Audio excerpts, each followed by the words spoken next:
I'm Allendale's chief meteorologist Ryan Martin with a look at your midday weather update. Latest surface analysis across the United States shows a cold front sagging southward through the upper Midwest. Cold front runs from Sault Ste. Marie, Michigan, over to about Sioux Falls, South Dakota, then kind of curls back up through the northern plains. Interestingly enough, out in the plains, we've got a warm front pushing eastward across parts of Nebraska, South Dakota. So look for the warm front and the cold front to kind of smack up against each other. Really looks to me like warm air probably will win in the plains, but that cold air mass will push farther southward down through parts of Missouri and into the mid-Mississippi River Valley. This is going to be something that brings a lot of cold air to the Corn Belt as we go through the next 2 to 3 days or so. We're seeing that cold air already spread across the upper Midwest. Keep an eye on Friday across at least the eastern part of the Corn Belt. We think there could be a good number of locations that come close to or actually set new records for lowest high temperature. So the coldest maximum on the day for March 27th. We could see some parts of northern Indiana, northern Illinois, northern Ohio struggle to reach the freezing mark for high temperatures as we go through the day tomorrow.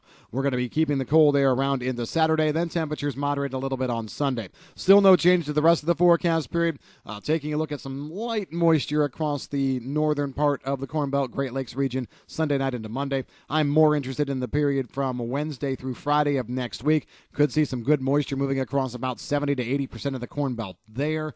And then we're going to be watching for another big weather system as we go into the start of the week after Easter there, although models still don't have any decent consensus or agreement on how that system wants to come together. We just know that there's going to be something there. As we look at weather or potential weather problems, got to keep an eye on the lower delta, the deep south. I'm seeing a huge cluster of showers and thunderstorms just off the Gulf Coast right now. So it's a little bit deceiving. You look at the map and you say, first of all, well, you know what? There's not much happening in the lower delta, Louisiana, Mississippi, Alabama. But then you see this action sitting just offshore, and it could ride up easily at any time. I still think it does. I'm still looking for some scattered on-again, off-again moisture here from now probably through tomorrow into early Saturday. Then we put together a couple of drier days, and we have 2 little waves that come through next week. So it's not going to be a big system that dumps a ton of rain all at once like we'd been concerned about several days ago. But now we still have plenty of moisture around off and on through the next week over the deep south. So concerns about planting, I still think, have to be top of mind there. And, you know, it's real interesting. A lot of people are looking at the severe weather that's made the headlines in Oklahoma, in strong hail in parts of southern Kansas, southeast Kansas over the past 24 hours. And I think a lot of people are just immediately thinking, well, there were storms. It had to have rained. And when they think it's rain, they have to think, well, that has to help the wheat crop. Well, if you look again at where the bulk of the action has happened, eastern Oklahoma, yeah, there's some wheat there. I won't argue. But then eastern Kansas, there's some wheat there as well, but nothing like what's farther west. And so you have to look at the wheat belts out there and still see that predominantly they've missed out. And if the pattern sets up the way we see it setting up over the next week and a half to 2 weeks, with a northern stream coming down across the Dakotas, a southern stream coming up out of East Texas, meeting across the Ohio Valley, again, like I said yesterday and before, that means the heart of the wheat belt is going to be missed. We don't see any change in that intermediate and long-term forecast. Lots of dry air in western parts of Kansas, the western two-thirds, let's say, of Kansas, eastern Colorado, the northern part of the Texas Panhandle, Oklahoma Panhandle. Just not a good scenario here. And you've got to even throw in southwest Nebraska in that mix as well. No real significant change in the international forecast from what we wrote this morning. I am stoked about the moisture I'm seeing move into Australia.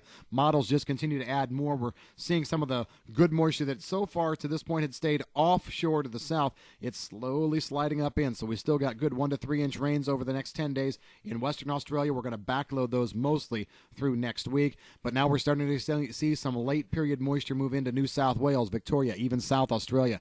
They're a good 3-4 weeks away from probably hitting serious planting on wheat out there, and this is the kind of moisture you like to see come in ahead of time to get that soil profile going. I love it. The other thing I liked, I saw this morning on the models, and we haven't seen any change at midday, decent moisture starting to develop over some of the driest areas of China.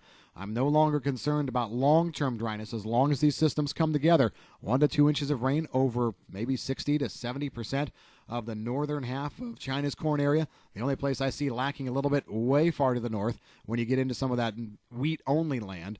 but even there we're seeing some moisture, so that's a good news item as well. I'm seeing some things come together, looking a little more positive for the growing conditions here going forward. If you've got any questions on the weather, give us a call at Allendale. I'm Chief Meteorologist Ryan Martin.